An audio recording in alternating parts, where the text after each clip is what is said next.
Good morning, everyone. In this video, we are on page 10 of the note packet. So doing another linear programming problem, but this time we're not really given those guiding questions on how to define our variables and write our objective functions and write all of those inequalities. So this is taking an entire linear programming problem from the top. So starting by reading the problem, this is example 3 again on page 10. It says an FFA member raises only goats and pigs. He wanted to raise no more than 16 animals, that's looking like a total, and no more than 10 goats. Each goat costs $25 to raise, and each pig costs $75 to raise. So we're starting to see some units in terms of goats and pigs. The goats produce a profit of $12 each, and the pigs produce a profit of $40 each. If he only has $900 to spend on the project, how many of each animal should be raised to maximize profit? Now, folks, we're going to focus in on that last part of the problem that says how many of each animal should be raised to maximize the profit, because that tells me both how I'm going to define my variables and also some stuff about my objective function. So how many of each animal should be raised tells me the x and the y. So we're going to let x be the goats and y be the pigs. So defining our variables, x is goats and y is the pigs. Then it says how many of each animal should be raised to maximize profit. So that tells me that I'm going to be maximizing my objective function, and also that my objective function has to deal with profit. Now notice on this problem it's a little bit tricky because I have a few different types of information about money. Each goat costs $25 to raise.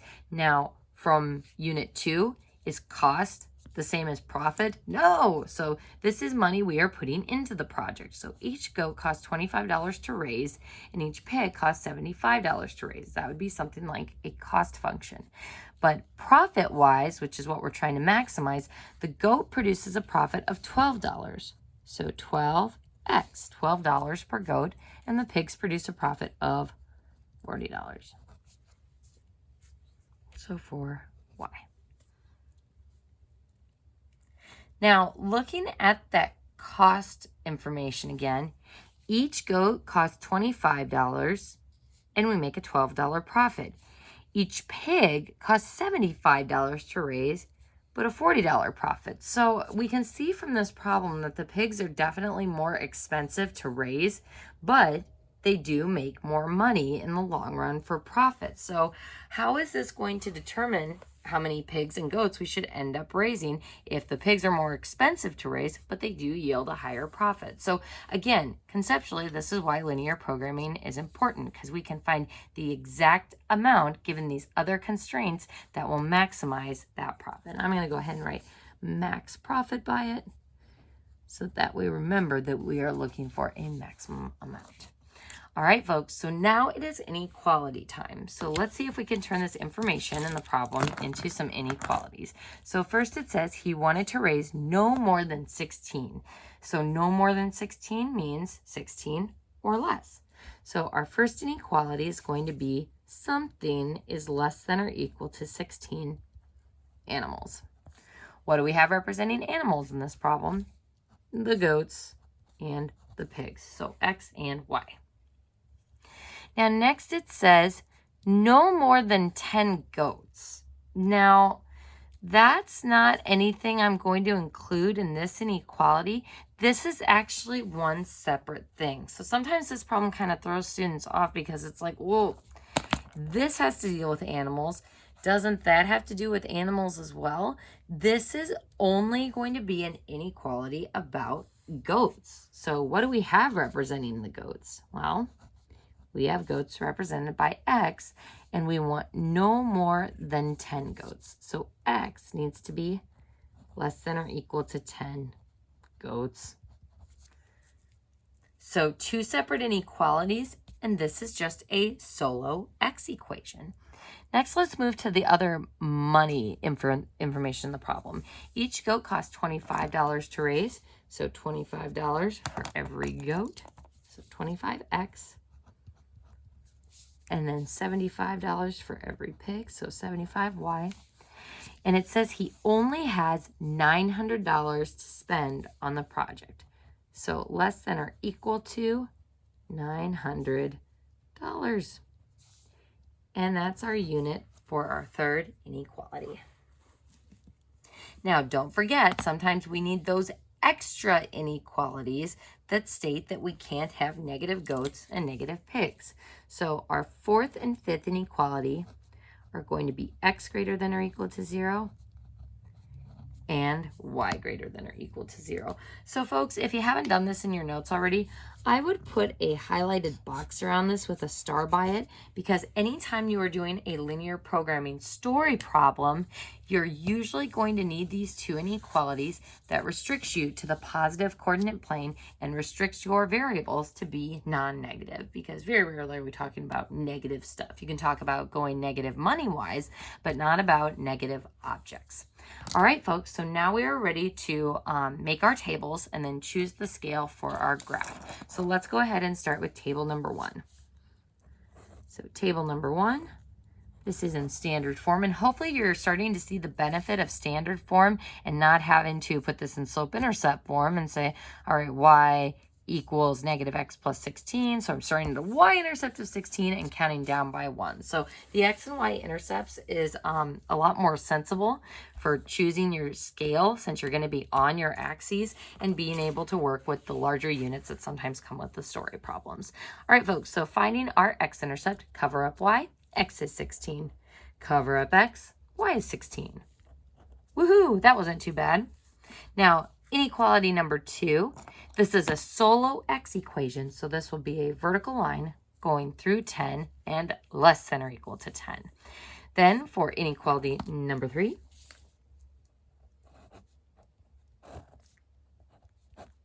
we cover up our y value, and if 25x equals 900, divide both sides by 25, and x is 36. If we plug in 0 for x, divide both sides by 75, and that gives me 12. Then I'm also going to have a vertical line at 0 and a horizontal line at 0. So looking at these values, my smallest value is going to be 0, next smallest value will be 12, and I have to get all the way up to 36. So I would maybe go by 5s or maybe go by 2s. Now let's see if I go by 2s, if I can get all the way over to 36. 2, 4, 6, 8, 10, 12, 14, 16, 18, 20, 22. Ooh, 24. So I can only get 24 tick marks to fit on this little grid I have shown. So maybe if I didn't have a grid, I would go by 2s. But since we do have this grid, let's go ahead and go by 5s. So this is going to make our feasible region a little bit smaller, but it'll be good enough for what we need to find in this problem. So let's start with our first table, 16, 0, and 0, 16. So 5, 10, 15, and just a titch beyond that would be 16. 5, 10, 15, a titch beyond that would be 16 as well. So swoosh on through those points. Swoosh. Label number 1. And is 0 plus 0 less than or equal to 16? Sure is. So using 0, 0 as a test point. Pew, pew, pew, pew, pew. Moving on to our second inequality. This says x is less than or equal to 10. So 5, 10. So we're going to go straight down. Oops, should have used my ruler there.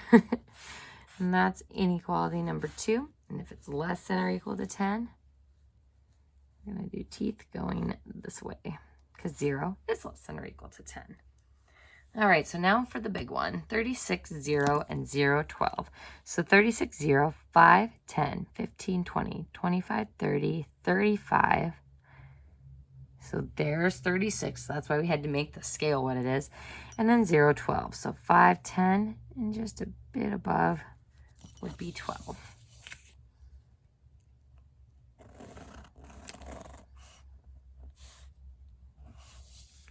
Label number 2. And is 0 plus 0 less than or equal to 900? Sure is. So teeth going down. So we're getting this very interesting looking feasible region on this one. Let's go ahead and graph our last two, which is going to give us a vertical line at 0. And we're going to the right to keep everything positive. That's inequality number 4. And then inequality going horizontally through 0. And that will be inequality number 5. All right, folks, so our feasible region, again, when you start getting multiple inequalities like this, it's very important that you kind of find a jawline and then follow the teeth going around without crossing into a non-teeth area. So I'm going to go ahead and start at 0, 0 with that kind of jawline point right there. So I go up and I hit the teeth of the blue line, follow that around, I hit the teeth of the pink line, and then I hit the teeth of the vertical line. So that little corner shape is our feasible region. So the tricky part on this one is how many vertices do we have? Well, let's go ahead and see if we can find all of them. So V for vertices. I'm going to start with this bottom corner one first because I know that that one is 0, 0. Moving up to this next one, this is the y-intercept of my blue line. So again, folks, this is the importance of having labels. Otherwise, you're counting the tick marks on your graph, which can be kind of annoying. So that's the y-intercept of line number 2. So 0, 12. So make sure you know which one is the y-intercept in your table. So 0, 12. Now, this one, looking kind of sketchy there. This one, it's sketchy, but it's nice because it is intersecting a slant with a vertical, and you'll see why that's going to be easy for us to find. So let's go ahead and find this last one, which is the x-intercept of line number 2, which is just 10, 0.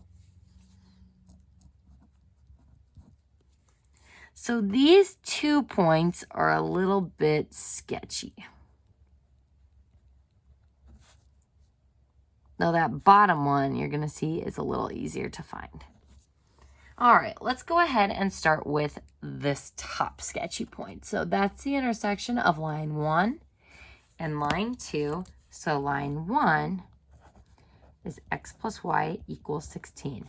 And folks, remember, anytime you encounter a sketchy vertex on the homework or on your upcoming test, I have to see the solve work for it. Again, we spent like a whole unit solving systems of equations, so I need to be able to see that you remember how to do substitution and elimination. So x plus y equals 16 is equation number 1. And equation number, and you know what? I labeled that number 2 on my graph, and that should be number 3. So this is actually number 3. Because there's table number 3. I always forget that that second one is in there. So we want to find the intersection of line 1 and line 3. So 25x plus 75y equals 900. Now for this one, again, substitution would work pretty well as well. But I'm going to go ahead and just multiply that first equation by negative 25.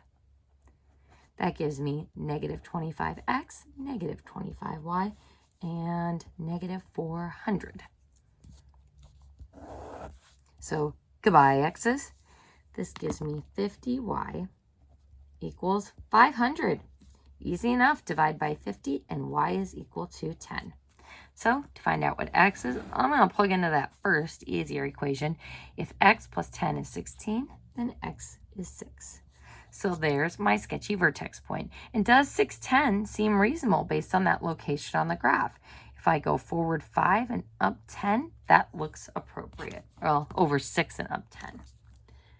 So again, even though our graph isn't super exact, you can still use it to kind of check the accuracy of your solve work. So 610 is our 4th vertex point. So let's find this bottom sketchy one. This is the intersection of line 2, which is that vertical line, of x equals 10, and then the slant line of x plus y equals 16.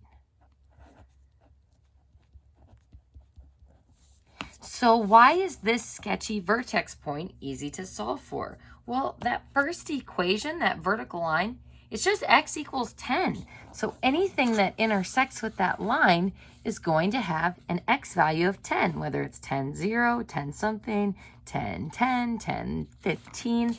So it's like we already know half of our coordinate. So how are we going to find out what y is? Let's plug in 10 for x. So if 10 plus y is 16, then y is going to be equal to 6. So my other coordinate is 10, 6. So, oof, 5 vertex points for this one. Let's go ahead and take each of those and plug into the objective function. So, z equals 12x plus 40y. And folks, because we've done quite a few of these linear programming problems now, I'm just going to go ahead and plug each of these into the equation without showing the work. So 12 times 0 plus 40 times 0, that is going to give me a profit of $0. 0 times 12 plus 40 times 12, that's going to give me 480. 10 times 12 and then 40 times 0 is going to be 120. And then 12 times 6. And then plus 40 times 10, that'll give me 472. And then 12 times 10 plus 40 times 6, that will give me 360. All right, folks, so you still need to show what you get when you plug into the objective function, but since we've been doing quite a few of these, we won't show that work of plugging into the objective function. So this is good enough for me on the problems we do from here.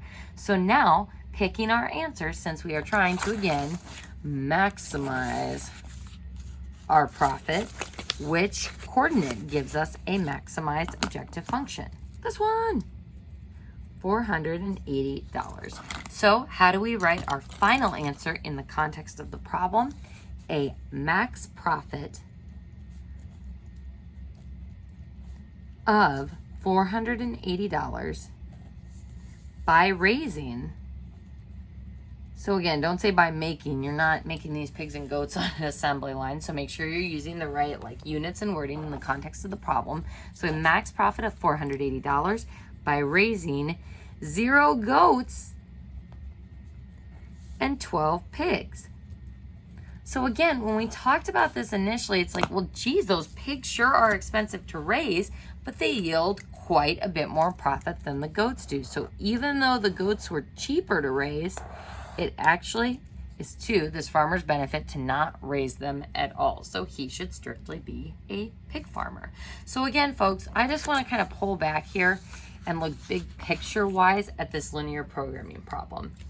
This yellow region represents all possible combinations of goats and pigs that he could raise to satisfy all of those inequalities. And keep in mind that yellow region, that includes decimals and stuff that wouldn't actually work out in the context of our problem either. But there's an infinite amount of points in there, and out of all the points in that yellow region and on the outer edge of that polygon, of that bounded feasible region, out of all of those solutions, this one point, the 0, 12, is what is going to maximize that objective function. So again, folks, linear programming takes an infinite amount of points and turns it into one solid solution, which is pretty awesome.